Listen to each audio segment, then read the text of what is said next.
Hello everyone, मेरा नाम doctor Sonal है। मैं लिवासा हॉस्पिटल यहाँ पे as a consultant in the department of pulmonary medicine, यानी कि मैं एक चेस्ट फिजिशियन हूँ यहाँ पे।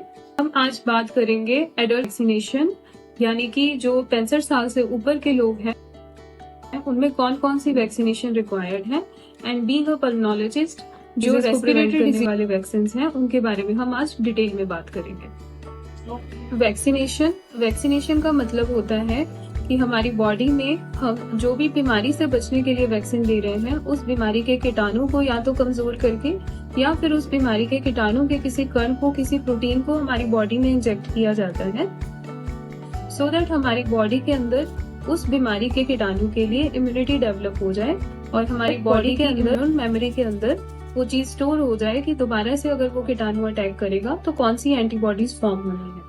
सो ये बेसिक कॉन्सेप्ट है behind vaccination and this is the definition of vaccination कि बेसिकली हमारी बॉडी की इम्यून प्रोसेस को स्ट्रॉन्ग करने का एक प्रोसेस है।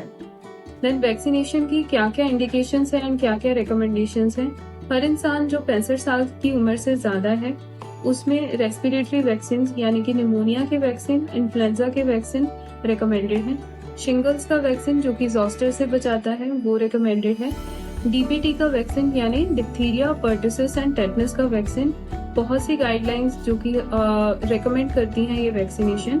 हमारे सीओपीडी के काले दमे के मरीजों की एक गाइडलाइन आती है gold which recommends the use of DPT vaccine in all the elderly patients suffering from COPD. कुछ वैक्सीन ऐसे होते हैं जो बचपन में, उस समय जब इंसान छोटा था उस समय वो वैक्सीन डेवलप नहीं हुए थे लेकिन अब डेवलप हो गए हैं, तो वो वैक्सीन भी एडल्ट एज में लगवाने जरूरी हैं। लाइक हेपेटाइटिस बी का वैक्सीन अगर उस टाइम पे डेवलप नहीं था, आप वैक्सीनेटेड नहीं है, तो आपको वो लगाना जरूरी है। So these are the all vaccine जो कि एडल्ट एज में लगवाने जरूरी है। फॉर गर्ल्स ये कुछ वैक्सीन हैं जो कि सर्वाइकल कैंसर से प्रिवेंट करते हैं। एचपीवी यानी गार्डासिल सर्वरिक्स के नाम से वैक्सीन आते हैं, वो भी लगानी जरूरी है फॉर गर्ल्स जो कि प्यूबर्टी एज ग्रुप की है। अब particularly talking about respiratory vaccine में 3-4 तरह के कॉमन वैक्सीन हैं। सबसे पहले है निमोनिया के वैक्सीन जिसको न्यूमोकोकल वैक्सीन के नाम से जाना जाता है। निमोनिया के वैक्सीन जो है वो 2 तरह के अवेलेबल है मार्केट में, PPSV 23 एंड PCV 13। 23 एंड 13 जो नंबर है इट डिनोट्स द सीरोटाइप कि हम निमोनिया करने वाले कीटाणु के कितने सीरोटाइप से ये वैक्सीन हमें बचाता है।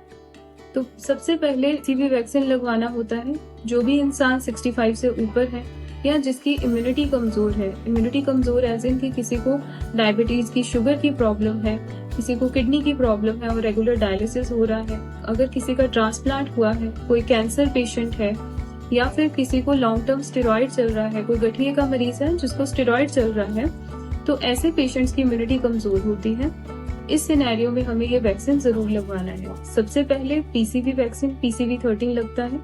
PCV 13 के 2 महीने से लेके 2 साल की अवधि तक हम PPSV 23 लगवाते हैं। PCV 13 जो है वो यूजुअली आफ्टर 65 अगर लग रहा है तो लाइफ टाइम में एक ही बार लगता है, एंड PPSV 23 जो है उसको 5 ईयरली रिपीट किया जाता है। Now coming on to influenza vaccine. Influenza vaccine जो है वो हर साल लगवाना होता है। ये वैक्सीन इन्फ्लुएंजा यानी कि वायरल फ्लू जो होता है उससे बचाने के लिए मदद करता है।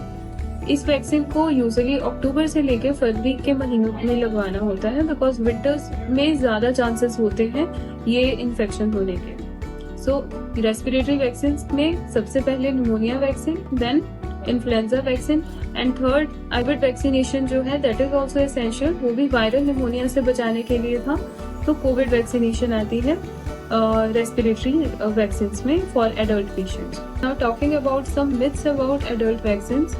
सबसे पहला मिथ तो ये है कि लोगों को लगता है कि एडल्ट वैक्सीन, खासकर जो कोविड के वैक्सीन लगे हैं, कि शायद उससे बॉडी को कुछ नुकसान होते हैं। सो ये बिल्कुल ही एक गलत मिथ है।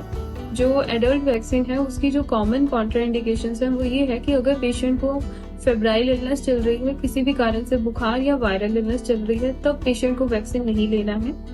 दूसरा, अगर पेशेंट को एलर्जी है वैक्सीन के किसी प्रोडक्ट से, क्योंकि यूजुअली वैक्सीन में एग प्रोटीन होती है, तो किसी को अगर उस पर्टिकुलर एजेंट से एलर्जी है तब वैक्सीन नहीं लगवाना है, बिकॉज उससे एनाफिलेक्सिस हो सकता है, एलर्जी डेवलप हो सकती है।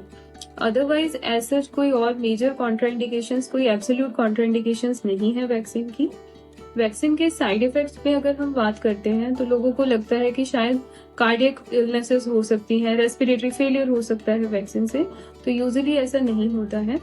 वैक्सीन लगाने से थोड़ा बहुत बुखार हो सकता है, इंजेक्शन साइट रिएक्शन हो सकता है कि जिस जगह पे आपने इंजेक्शन लगाया है वहां पे थोड़ी बहुत पेन हो सकती है, रेडनेस हो सकती है, थोड़ी हेडेक हो सकती है या कमजोरी लग सकती है। उसके अलावा अगर हम ये बात सोचें कि वैक्सीन जानलेवा है तो ऐसा नहीं पाया गया है। वेरी रेयर सिनेरियो में ऐसा हो सकता है, एंड दैट टू अगर पेशेंट एलर्जिक है या पेशेंट फेब्राइल इलनेस के साथ है और उसको हमने लाइव वैक्सीन लगा दिया है।